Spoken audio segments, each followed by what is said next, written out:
What is up, guys? Rick here, and there is a new Borderlands game upon us. Borderlands the Pre-Sequel. Now, it takes place between the events of Borderlands 1 and Borderlands 2 and follows Handsome Jack's rise to power. And you're actually going to be playing as Hyperion, so you're going to be playing as the bad guys. In fact, you can play as Wilhelm.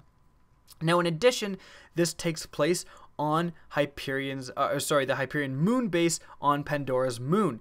So this means that there's going to be less gravity, and also you're going to be in space. So you're actually going to need an oxygen tank. This oxygen tank will run out if you're outside in normal space too long without going into oxygen ready zones. So you actually are going to have a sense of urgency, and I'm sure it's going to make certain quests a lot more fun because your timing has to be good or you'll simply die.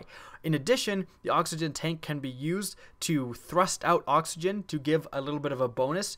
So let's say you're trying to jump a chasm and you're not quite going to make it. You can give yourself a little bit of a boost and then finish the entire jump. So that's really neat additions to the game. And including those, there's going to be laser weapons added and cryo weapons added. I'm very excited for both of those. These are all really, really good additions to the game, and I am extremely excited for the new Borderlands game. However, there are three things that the community is absolutely screaming for, and 2K Australia, if anyone from 2K Australia is watching, these things aren't, simple little suggestions. They are essentially demands. These are three things that must be done to make your game successful, and if they aren't, it's going to be catastrophic. So let's get into them. First, the main concern that I have that a lot of people had from Borderlands 2, we need to make purple guns good again. Frankly, after playthrough 1, playthrough 1 and a little bit of playthrough 2 are fine, but once you get near level 50, and especially after level 50, Ultimate Vault Hunter mode, getting to level 61, and then even getting to level 62, you start to realize that purple guns simply aren't good enough. You're not going to find any purple Jacobs shotgun, period, or any purple Jacobs gun when you're level 61 that is even going to be able to deal with a basic bandit. And that's frankly ridiculous. Especially people who played Borderlands 1 totally know a little bit more what I'm talking about, because in Borderlands 1 you had the possibility to get these epic purple guns just because the stars aligned on their stats. I remember in Borderlands 1 I got a level 50 SMG, and it wasn't a quest reward. It wasn't a orange weapon. It was simply a purple weapon that just happened to have these amazing stats.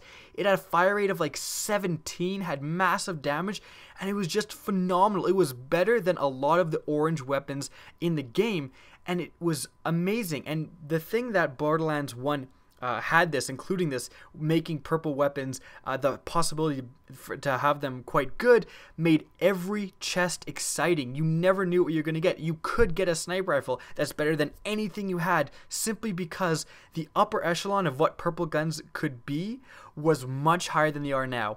Like, right now, it's frankly ridiculous that, you get to level 61, let's say, and bandit assault rifles, the maximum damage, they have the absolute maximum upper echelon, it will not go any higher of purple gun for damage, isn't high enough. By not even close. You cannot take the best purple gun you can possibly find and deal with basic bandit enemies at level 61. It's frankly ridiculous.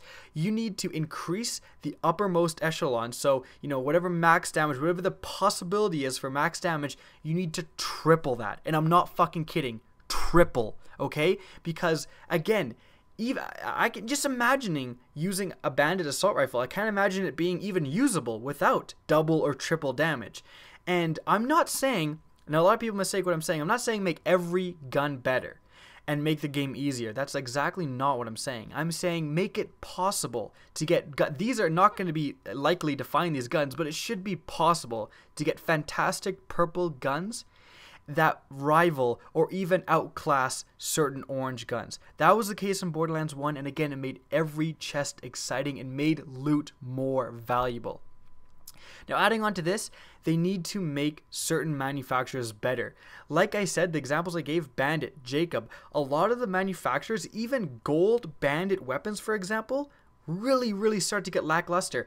Level 61, a gold gub, not quite the double gub, the double gub's pretty good, but a gold gub has a difficult time dealing with basic enemies.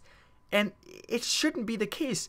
Any gold gun should be able to deal with bandits. I'm not talking about raid bosses. Of course, raid bosses, you're going to need certain guns and certain character development in order to beat raid bosses. I understand that. But basic bandits? Do I really need to? The Madhouse can't kill a fucking bandit from 2 feet away with all 100 rounds. It's absolutely ridiculous. There needs to be an emphasis on making certain manufacturers better. Bandit guns need to be doubled in damage, all of them on average, because they simply aren't usable once you get to the upper echelon of the levels. Now, on top of this, the last thing is you need to add the missing gun types.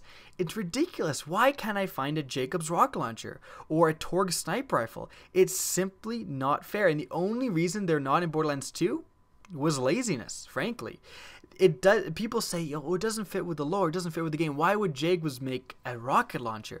Well, Jacobs is old-timey, cowboy-like stuff. Rocket launcher, how about it shoots a cannonball, and the cannonball will arc, making it more difficult to hit moving and long-range targets. However, it will do massive damage. Boom. Jacobs rocket launcher right there.